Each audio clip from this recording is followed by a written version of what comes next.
पुतरिया जी की। जात के बहुत मामले हो रहे हैं बुंदेलखंड देश में। का दुर्भाग्य है, बुंदेलखंड के लोगों का भी दुर्भाग्य है।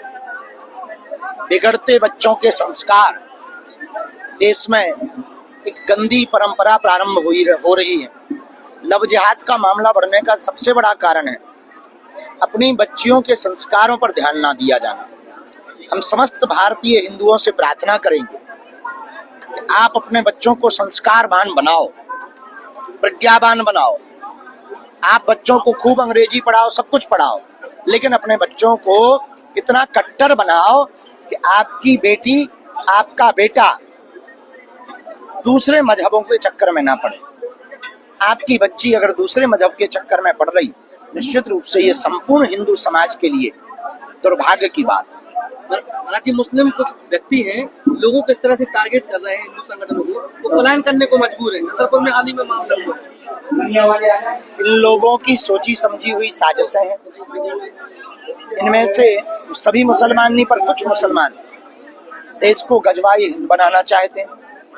इनको विदेशों से, इनमें इनके विदेशों में आका बैठे हैं, वहां से इनको फंडिंग करते हैं। ये प्रायोजित तरीके से भारत में दंगा, हिंदुओं पर अत्याचार लगातार कर रहे हैं ताकि हिंदू डर जाए, हिंदू मिट जाए, हिंदू भग जाए।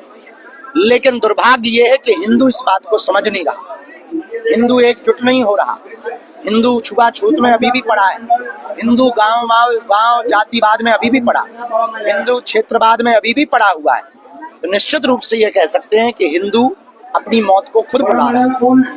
आखिर एक धीरेन्द्र कृष्ण शास्त्री कब तक इस देश को बचाएंगे?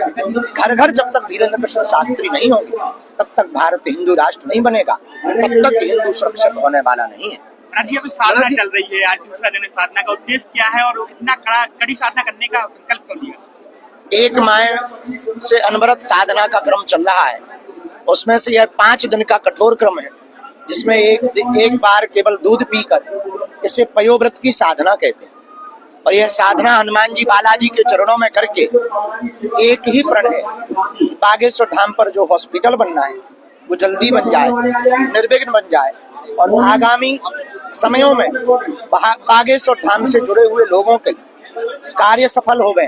धाम पे जो भी अर्जी लगावे, उनकी अर्जी पूर्ण